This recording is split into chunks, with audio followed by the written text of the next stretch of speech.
नमस्कार, कक्षा तीसरी। आइए पढ़ते हैं पाठ नंबर 5, जीवन एक झरना। जीवन एक झरना एक कविता है। इसमें कवि ने जीवन की तुलना एक झरने के साथ की है। इस कविता में जीवन को एक ऐसा झरना माना है जो निरंतर झरता रहता है, ये लगातार बहता रहता है और आगे बढ़ता रहता है। आगे बढ़ना ही जीवन है। यह जीवन क्या है? झरना है। मस्ती ही इसका पानी है। सुख दुख के दोनों तीरों से चल रहा राह मनमानी है। यहाँ पर कवि सबसे पहले एक प्रश्न करता है कि हमारा ये जीवन जो है ये क्या है, और साथ में उसका उत्तर देता है कि ये झरना है। यानी कि जो हमारा जीवन है ये एक झरने के समान है।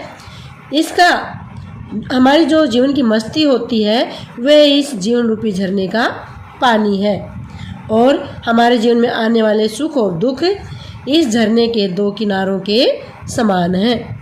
चल रहा राह मनमानी है, और यह झरना जो है अपने सुख दुख रूपी दोनों किनारों के बीच अपनी मनमर्जी से बहता जा रहा है। झरने में गति है, यौवन है, वह आगे बढ़ता जाता है। धुन एक सिर्फ है चलने की, अपनी मस्ती में गाता है। ये जो जीवन रूपी झरना है इसमें गति है और यौवन है, अर्थात यह अभी यौवन और गति से भरपूर है और आगे बढ़ता चला जाता है। सिर्फ एक धुन है उसके अंदर, क्या? आगे बढ़ने की, जीवन में आगे बढ़ते रहने की उसके अंदर एक धुन है, और अपनी मस्ती में गाता हुआ ये आगे बढ़ता हुआ जा रहा है। झरना कहता है बढ़े चलो, तुम पीछे मत देखो मुड़कर। यौवन कहता है बढ़े चलो, सोचो मत होगा क्या चलकर। कवि कहता है कि झरना है जो हमारा जीवन है वो हमें एक ही बात समझाता है कि हमें अपने जीवन में आगे बढ़ते हुए चलना चाहिए। कभी भी जीवन में पीछे मुड़कर नहीं देखना चाहिए। और यौवन जो है यानी कि जो हमारी युवावस्था है, जवानी है, वो भी हमें कहती है कि आगे बढ़े चलो। ये मत सोचो कि आगे चलने से क्या होगा, यानी कि जब हम जीवन में मेहनत करते हैं तभी सफलता प्राप्त करते हैं। चलना है, केवल चलना है, जीवन चलता रहता है। मर जाना है, रुक जाना ही, झरना यह झरकर कहता है। कवि कहता है कि चलना है, कि जीवन में सिर्फ चलना ही जीवन है।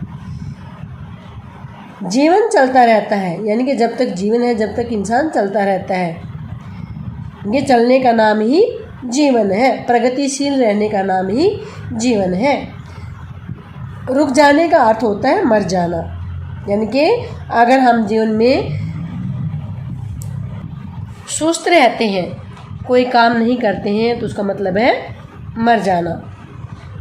यह बात कौन कहता हमें? झरना ये बात आगे बढ़ता हुआ झरझर के हमें कहता है।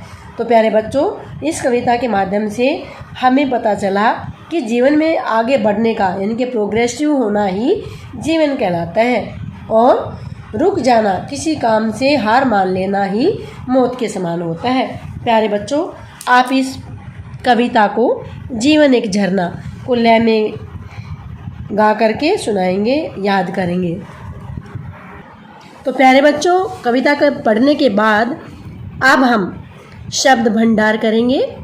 शब्दार्थ, वर्ड मीनिंग। तीर मीन क्या होता है? किनारा, इंग्लिश में बैंक, BANK, बैंक।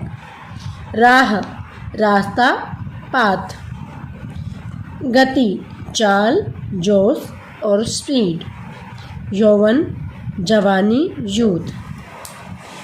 आगे आके आगत शब्द। हर एक पाठ में बेटा आगत शब्द के बारे में बताया जाता है। जो शब्द दूसरी भाषाओं से आकर के हिंदी में जो कि तो प्रयुक्त हो गए हैं वो आगत शब्द कहलाते हैं। आशा करती हूँ कि आपको आगत शब्द की परिभाषा याद हो गई होगी। राह किसका शब्द है? ये उर्दू फारसी भाषा का है। सिर्फ भी आपका उर्दू फारसी भाषा का शब्द है। अभ्यास के प्रश्न। प्यारे बच्चों, मैं अगली वीडियो में आपको अभ्यास के प्रश्न करवाऊंगी। आज हम करते हैं प्रश्न। काव्यांश पढ़कर पूछे गए प्रश्नों के उत्तर लिखिए। हमने इस काव्यांश को पढ़ना है और नीचे कुछ प्रश्न हैं, इनके उत्तर देने हैं। झरने में गति है, यौवन है, वह आगे बढ़ता जाता है, धुन एक सिर्फ है चलने की, अपनी मस्ती में गाता है। अभी प्रश्न किए गए हैं, झरने में क्या है? गति है। झरना कहाँ जाता है? कहाँ जाता है? आगे बढ़ता जाता है। झरने में क्या धुन है? चलने की। क्या धुन है? सिर्फ एक चलने की धुन है। झरना किस में गाता है? मस्ती में गाता है। प्यारे बच्चों, सरलार्थ लिखो। जैसे कि मैंने अभी आपको कविता पढ़ाई है और साथ साथ में आपको सरलार्थ बताया है, उसी तरह से कविता की पंक्तियों का सरल अर्थ करना सरलार्थ होता है। चलना है, केवल चलना है, जीवन चलता रहता है, मर जाना है, रुक जाना ही झरना यह झरकर कहता है। इसमें पहले हम प्रसंग लिखते हैं। अब हम प्रसंग कैसे लिखते हैं?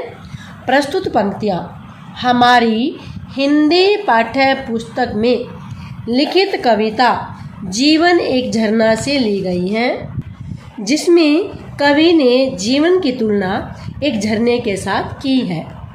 तो ये तो हो गया आपका प्रसंग। अभी सरलार्थ कैसे लिखेंगे हम? चलना है, केवल चलना है। कवि कहता है कि हमें हमेशा चलते हुए रहना चाहिए, क्योंकि जो जीवन है वो हमेशा चलता रहता है, यानी कि चलते रहने का नाम ही जीवन है। रुक जाना मरने के समान होता है, यह बात झरना बहता हुआ कहता है। इस तरह से हमने इसका सरलार्थ लिखना है। तो प्यारे बच्चों, आशा करती हूँ आपको समझ आया है। अगली वीडियो में आपको अभ्यास के प्रश्न और भाषा की बात करेंगे। धन्यवाद।